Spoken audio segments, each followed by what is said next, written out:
Hey, my dealings! What's this? Friday Theorizer with me and Cucklefood. Hello. Just getting set. What's up, bro? How you doing? Oh, exhausted. Yeah, I I want like hear 40 it in hours of your sleep. phone.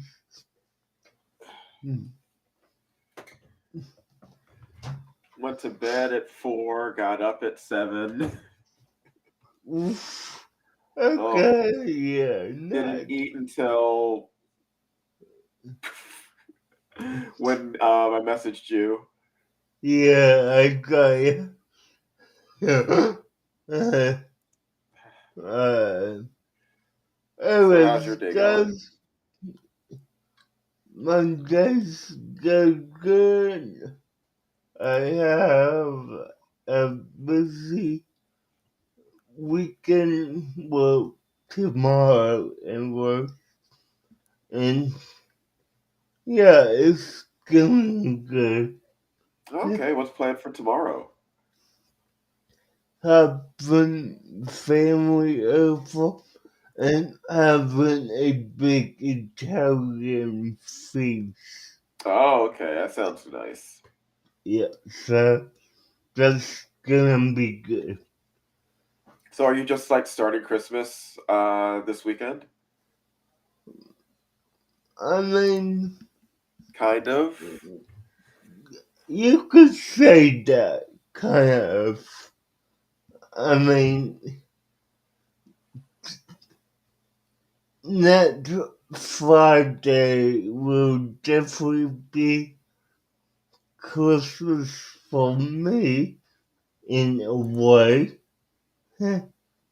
because beginning the process of getting a new wheelchair. So Okay. yeah, that's gonna be fun. So tonight we have two really unique series in my mind. Now I'm gonna address what Keckles is gonna cover because his question to me was interesting when I brought this up 2 weeks, well, a week ago now, but he's gonna be covering the theory on if there is a multiversal case next door, which, guys, if you don't know what case next door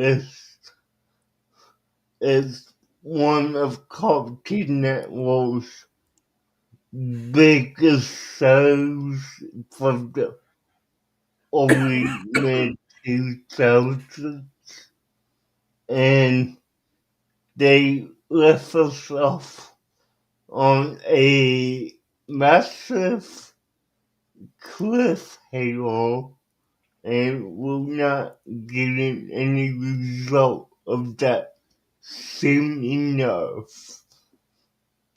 But and that being glad because that's all. I'm having Keckles go up a few levels to multiversal. So yeah, and for, for my theory, Keckles give me the topic of Rudolph the Red-Nosed Reindeer being engineered by Santa Claus. Hello, Jamie. Good to see you tonight. Yeah, hey Jamie, okay.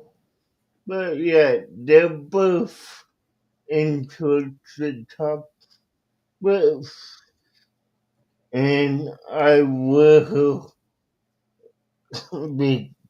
begin off with my theory on Rudolph the Red-Nosed was secretly engineered by Santa Claus.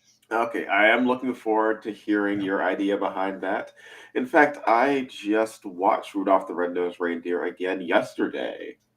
Oh, nice. Hey, Beverly Moffat, okay. Okay. Hello, Ms. Moffat.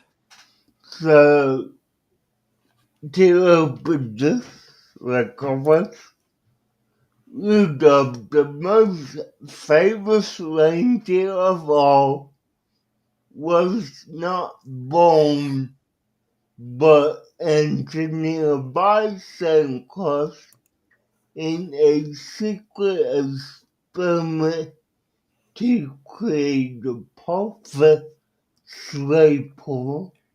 This series suggests that Rudolph's glowing red nose, unmatched speed, and resilience are not natural traits, but the result of Santa's advanced magical scientific research to solve legit and difficult challenges in delivering presents to children around the world. Now, I do have a few different points to this that well, two subtopics under this one topic, so let's get into it. When you say subtopics, do you mean like other things that he worked on, or like elaborate, Well, my friend? okay. The way I'm breaking it up is the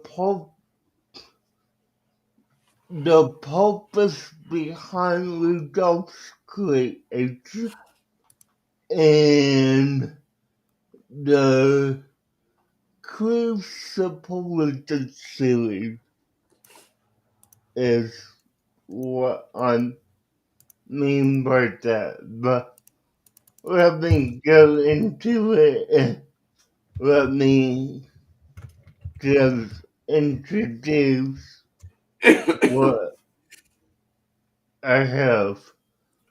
Okay, from the purpose behind the creation.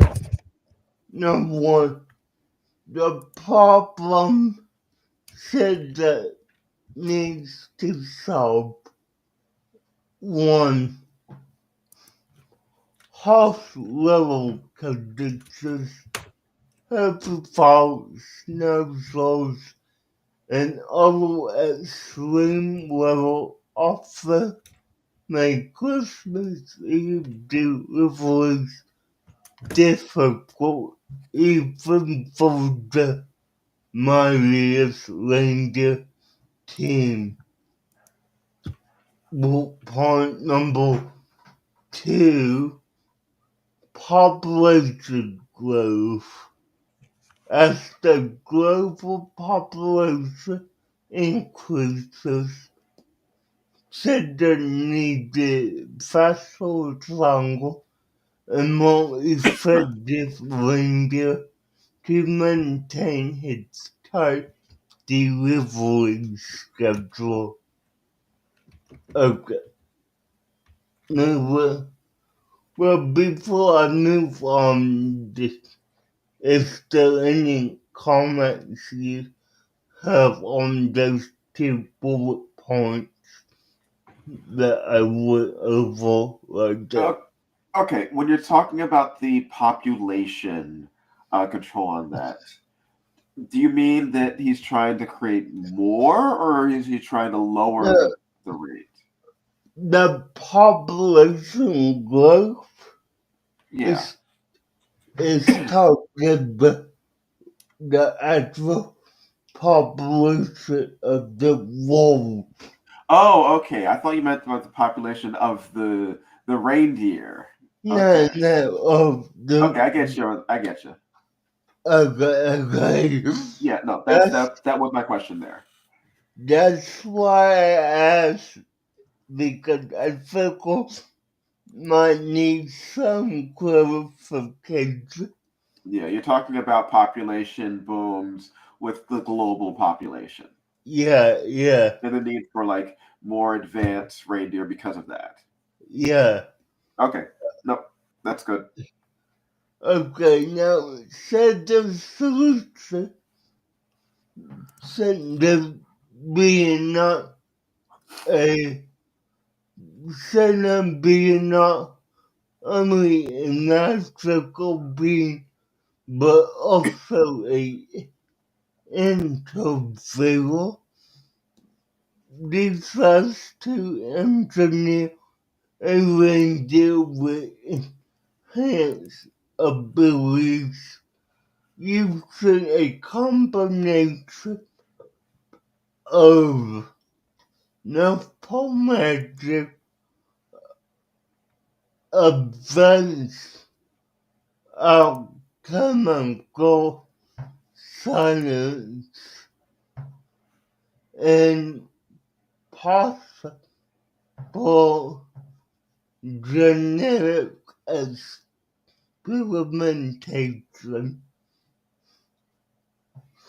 He created Rudolph as the ultimate reindeer, the growing nose, a built-in navigation beacon to cut through fog and darkness,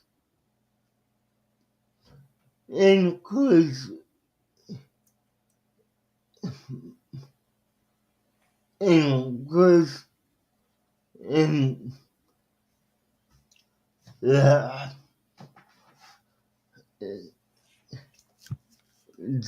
given No problem.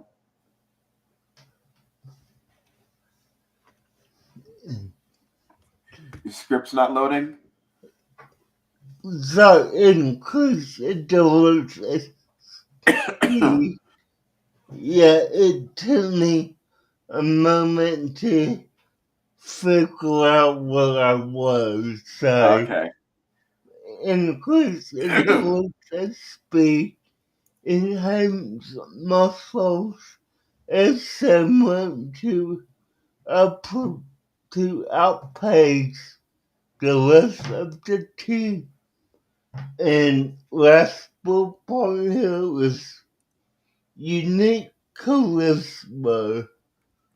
Rudolph's magnetic personality wasn't just luck. Tragedy designed him to inspire unity and motivation among reindeer. Among the reindeer. So, Even though it caused them to like hate his guts from the moment he popped out. well, yeah. Okay. Before I move on, any questions or more comments? Okay, so comment in general is what do you mean by increased charisma? Because there is one thing Rudolph did not have. It was charisma. I mean, the, He the was way, nice, but he was not charismatic. yeah, no, I see what you mean, and I probably made a goof on that one, Yeah. keeping it in, but Yeah, I don't have a good defense for for that. that. That one is a miss. Just Yeah, for that part, like yeah, the nose, the he was a good flyer before the others could fly, so that stuff's yeah. true. But the charisma, no, that's not working. No, yeah, you got me on that one. You did. Okay, now, cruise the public theory.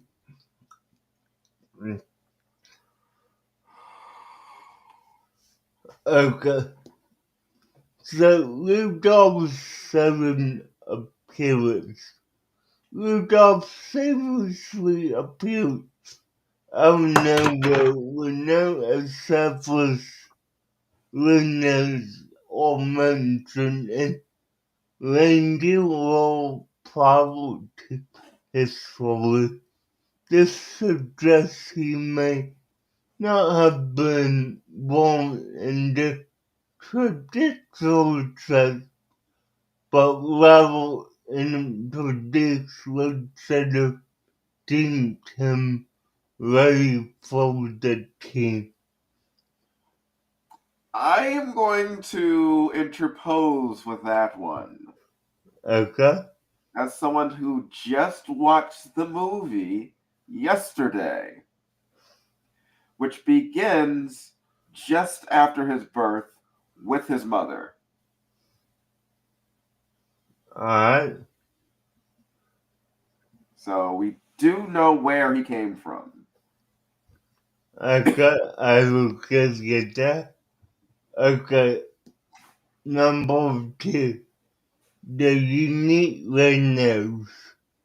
No other reindeer in such a team has a glowing nose, and it's never explained why Rudolph alone possesses this feature. A magical or engineered enhancement could explain this anomaly. Anomaly. Hmm.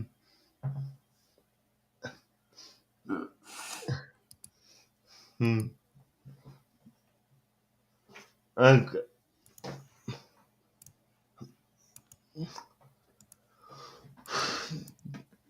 Number three, sentence immediate acceptance. While the reindeers, while the reindeer initially mocked Rudolph, said to recognize his potential industry. This could be because, said the new Rudolph's special abilities from the thought have been involved in his creation.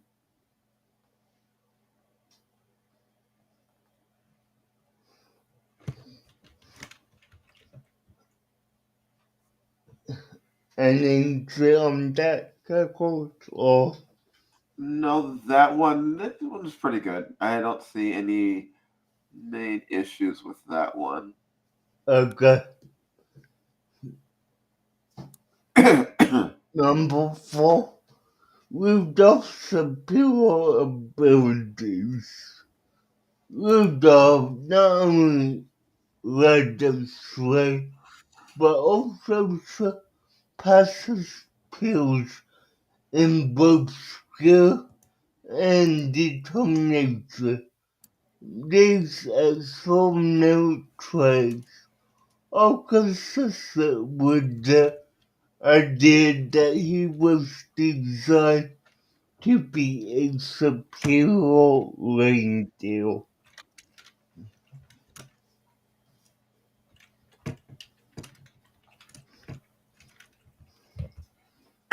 anything on that one? Okay. Okay, so yeah, I do suppose that his tenacity could have been engineered into him. It is something that he needed to work at, though, because I would say until his interactions with Yukon Cornelius, he did seem as far too easy to back off from things. Mm.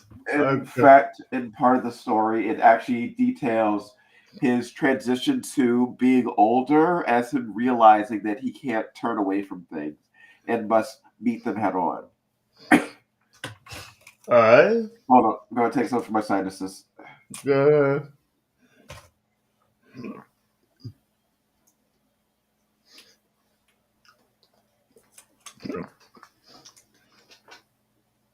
One of those nights. Yeah, I got you.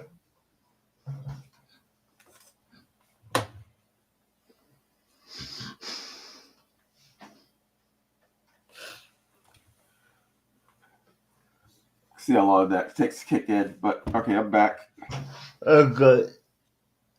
Is there anything else you wanted to add to what you will say or no? I'll put it this way. If he was like the first or a prototype, would you say that you would continue with that, or would you try something different? I mean, in my opinion, he would try to do something a bit different, but keep the general idea in mind of what he's attempting to create.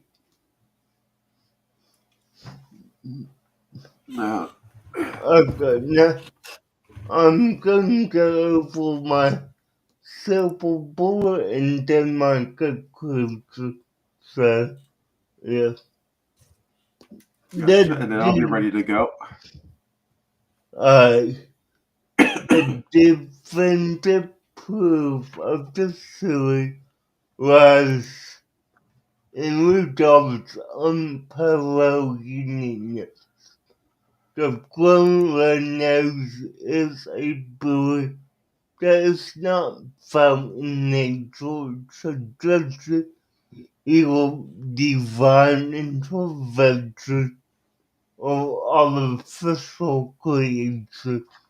Cinder as a fickle name for blending magic and subjects. It's, most, it's the most likely candidate to have engineered such a marvel. Rudolph the Red-Nosed Reindeer may not be natural, a natural born reindeer of Santa's team, but rather a carefully crafted solution to the growing challenges of Christmas. If his glowing nose, physical prowess, and and inspiring personality all points to set the festival in engineering the ultimate slayful radio. This series not only reimagines Rudolph's origins, but also sheds light on Santa's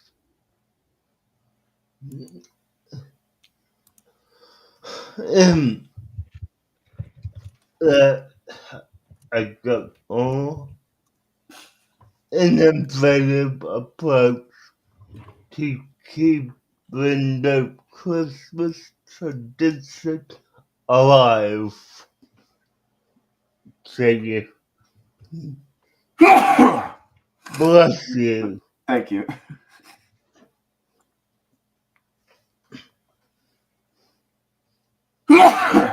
Bless you, good. Sorry, it's one of those nights. No, okay. Hmm.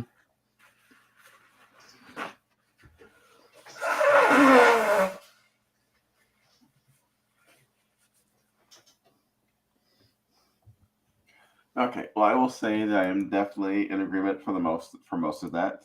I was one who was always of the belief that Santa had a little bit of involvement in Rudolph's creation, some magical experiments or whatever to influence his birth, Mm-hmm. which is why I brought up that idea to you of him being like a secret invention of Santa. Yeah, no, I get it. It makes sense.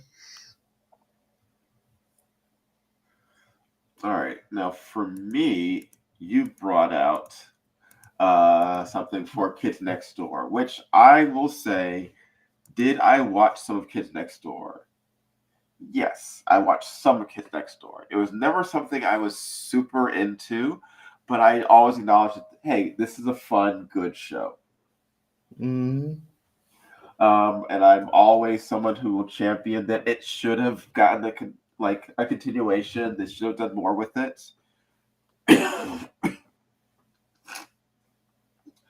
But the idea of the Galactic Kids Next Door, which does not exist, even though we've gotten like teasers and animatics for some things, but Yeah. hey, that thing's a pipe dream. And then your idea of the multiversal Kids Next Door. Mm.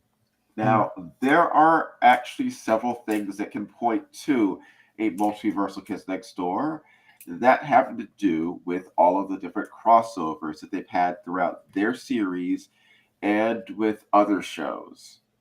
Yeah. Crossovers which continued even after the cancellation of the Kids Next Door series. I would say the most recent crossover would have been this year, in fact, Hmm. where some of the characters from the Kids Next Door actually appear in an episode of Jellystone. So, Cartoon Network has not forgotten about Kids Next Door. These characters are still active, they're still being used by the network and by their shows, and they're being used in ways and in universes that have little to no connection to the universe that they're originally from, which does lend credence to the idea of a multiversal Kid Next Door. Mm. Cartoon Network has always had its own interconnected set of universes, as far back as the Cartoon Network Cityscape stuff, which Yeah. took all the different characters and had them interact in the Cartoon Network backlots. Um, as far as Fusion Fall, which did have Nigel Uno as one of the main characters within the Fusion Fall storyline, in which he interacted with characters from different universes of the Cartoon Network multiverse. So they're already established the idea of the Kids Next Door characters being involved in stories outside of their main continuity. You will accept that, correct? Yes. Yes. Okay. So the idea of them crossing over to other dimensions, that stuff's easy. That stuff's like possible. You can flat out say that the idea that they would be taking kids from these various universes to organize a more stable version of the Kids Next Door for communication, that's likely. Any organization that is as rule oriented and as uh, properly organized as the Kids Next Door with access to multiversal travel would be trying to gather agents from those universes. So Mm. my belief is that they would use this to gather kids from various universes to organize into a specific grouping. Um,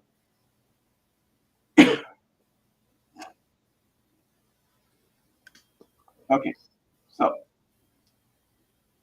in OKKO, Mhm. which is a series on Cartoon Network featuring the kid hero KO.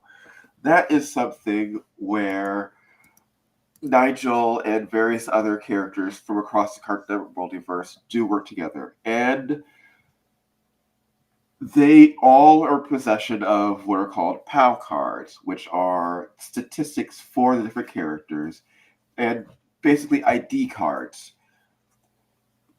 KO has an ID card which is usable, and since he is known by the organization, would be most likely of the proper age, the proper training to be a member of the multiversal Kids Next Door. I will ask, are you familiar at all with OKKO? I am. I've seen a handful of episodes. Okay. OKKO also acts as a bit of a multiversal nexus. In fact, one of the episodes in the series is focusing on linking the various Cartoon Network multiverses and trying to make certain that the connections between them are protected. Meaning that perhaps the OKKO universe would be useful as a hub world for organizing this multiversal Kids Next Door. Uh, I said that I will say this. There's one instance in OKKO where I personally think, well, let's say like this. I personally hate how they shoehorned a character into a subject situation because like, have you ever have you seen the episode where they have the goals for Scooby-Doo, a Yes. ghost school? Yes, where one of the main characters from OKKO actually went to the ghoul school and grew up with those characters. Yes. Now, I personally I didn't like that shoehorn in there, but I could understand why they tried to do it. I mean, I will yeah, say that that actually is one of my favorites because yes, I am also a fan of Ghoul School, but I do like the way they incorporated Enid into the other characters. It felt like she'd always been there. I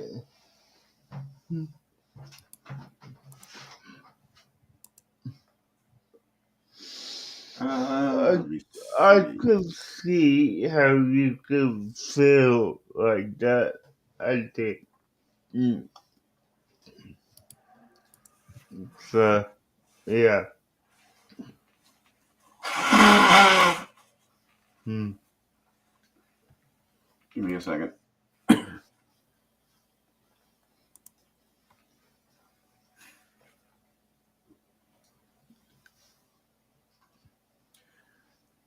I'm actually looking to see some connections. All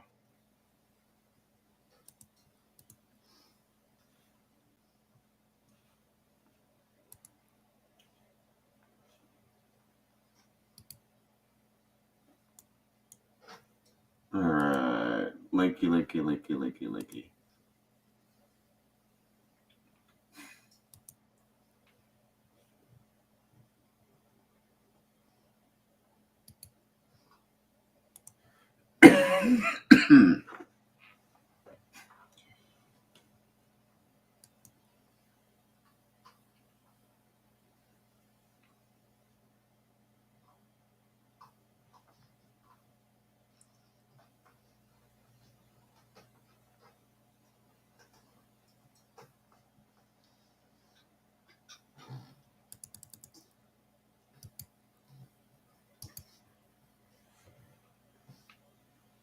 I'm checking a voice actor's IMDb, so give me a moment. Okay.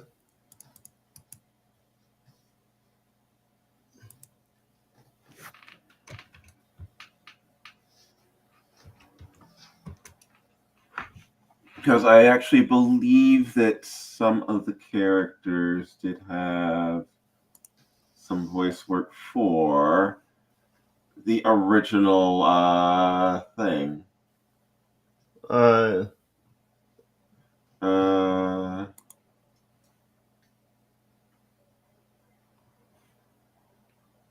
while you're doing that, I'm gonna pop up this image of what we will. yes, I was correct.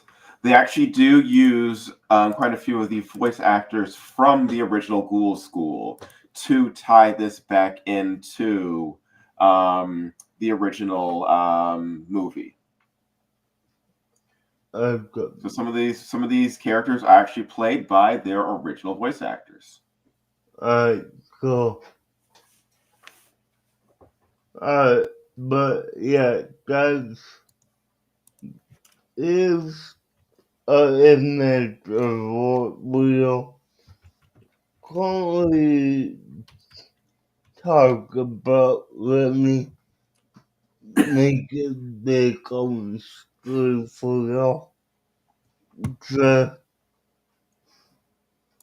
we have in didn't mean click on that, but we have Enid right here, and then the rest of the whole school crew. So, which, uh, but yeah, I just thought I would pop that up real quick and show y'all. Hey, Gotcha. Okay, so to elaborate, it is not simply the kids next door who have access to this multiversal travel, because the delightful children down the lane and father also appear in multiple continuities across multiple universes. In the cartoon series Villainous, which is all about villains and trying to take over the world and increasing their capabilities, they are actually shown as villains within that universe and well respected. Um, this is something which also takes place in, where is that show? Edgeworth. Yes, Edgeworth is another series which does reference the father and the delightful children. And since it seems possible for the Kids Next Door villains to have access to and cross over into these other universes, it makes perfect sense that a multiverse organization to keep tabs on them would be established. One universe, I say, which is seemingly like the most normal of them, but mm, would be a very good proving ground or recruitment ground is Craig of the Creek. And you okay. could, in fact, describe the creek itself as being similar to one of the kids next door tree houses. Have you ever watched any of Craig of the Creek? Um, I have, and I mean, you know this, but we previously Yes, yeah. did, Yeah, yes, we did. yeah, Yeah, we so, did the first two episodes of that. Okay. It slipped my mind for a second. I'm going on my tangent. Don't worry. All right. So, because of that, you do know where I'm leading you on with this. When we arrive in the creek, it is a sort of secret world which is kept from all of the older kids and the parents. They have their own form of currency, their own form of kid based technology, and it is something which could very, very easily fit in as a training ground and base for the Kids Next Door organizations. Yes? Yep. Yes. So I see nothing which would be standing in the way of that. And we do have the elders of the Creek who do reference the Kids Next Door multiple times. Okay. All right. Do you have any questions so far? I did not. Now, when it comes to a proper way to have them working together, so we have all of these different crossovers, but crossovers don't always set a fully usable working condition because that's just entertainment for the most part.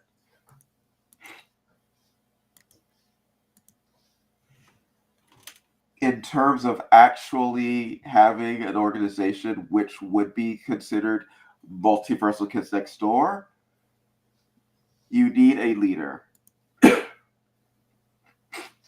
Now, Nigel Uno obviously is a great field leader, but he is not someone who could sit at base and organize anything. No. He'd want too much to go out and actually do things. So, where is it?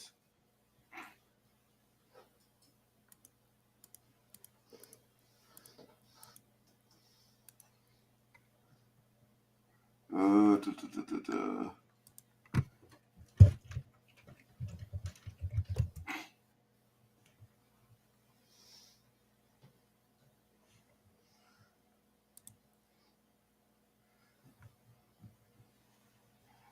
I would actually propose, and this is a strange idea, I know. Alright. I would propose one of two people to be the possible leader of the multiversal kids next door. Mm-hmm. One of them you're going to say is like, oh, yeah, that makes perfect sense. The other you're probably going to say is, no, what are you thinking? You're crazy. Okay. The first being Dexter, who through Fusion Fall has had dealings with the Kids Next Door groupings, and is also someone very familiar with keeping secret organizations away from parents. Correct? Yeah.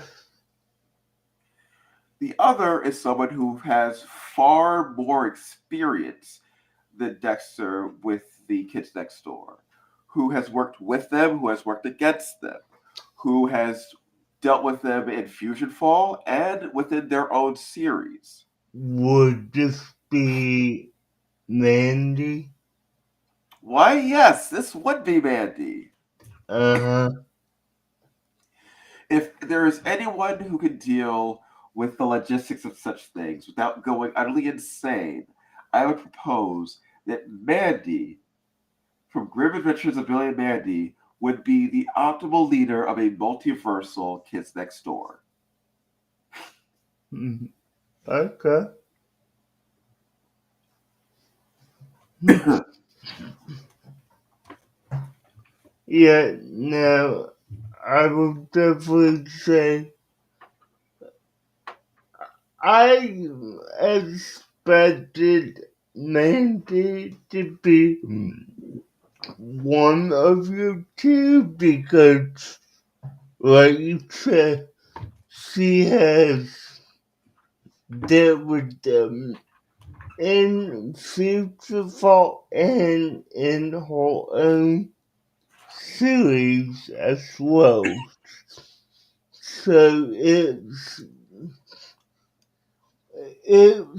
canonically driven that there is a connection between Mandy and the kids next door. So I agree with you on that. That's all. Yes and no. I mean, he could be a great rival in series, but I don't think executing that would be a great walkthrough for him. But His ego might get in the way, yeah, yeah.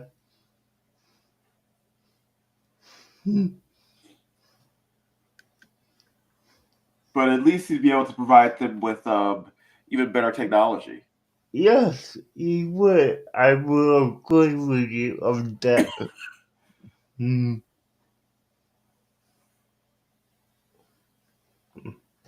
Okay, and that is basically the gist of my proposal for the multiversal kids next door. Alright. Well, I mean, it's a good silly proposal, or whatever you want to call it, but, there's points I can agree with and points that I don't. All right, well, lay out the ones you don't. Okay, well, and this is just me, but it's the whole OKKO stuff that, yes, the power calls are a good way to ID someone. I just don't see that, them walking in that evil would go too well because, I mean, Conan kissed natural their village were evil, they're also laughable. I mean, I don't feel like that has the same tone with OKKO, but again, Well, I the haven't villains watched, for both OKKO and Kids Next Door are mostly laughable. and that's what I'm about to say. Like, I haven't really got into OKKO. The only villain that I'm aware of is the father of OK, so of KO, who is turned evil by some freak accident. I will say You, most of the fights and most of the villains in OKKO are very well animated and over the top, but lower stakes. uh, I mean, again, this is come from someone who didn't get into a KKO. Why would All right, let's put it this way: you and me are going to watch some episodes. okay, we could definitely do that. But yeah, I mean, it's a good series. This is believable. I just have my qualms with OKKO. That's it. Okay, okay, that's always going to be a thing. So, with that being said, you know, I don't think either thoughtless habits as the outs. Left to argue about evil silly, but No, I think I pretty much put it out. yeah. The living say this. Guys, this coming week will be our two last week's for the year due to the fact that the next 2 weeks are holiday related, so we'll not go live Christmas Eve. We could possibly do something on the 27th, but that's dependent on his schedule. Yes, I will say it's also possible we could pre-record something to just drop live on those days. Yeah, I mean, definitely we could. I wouldn't mind doing that at all either. So just have to work out a good schedule time to do that. So yeah. All right. I guess with that being said, I think we're gonna go here for this week. Join us Tuesday night where we take a look at the French Christmas. Looking forward to that.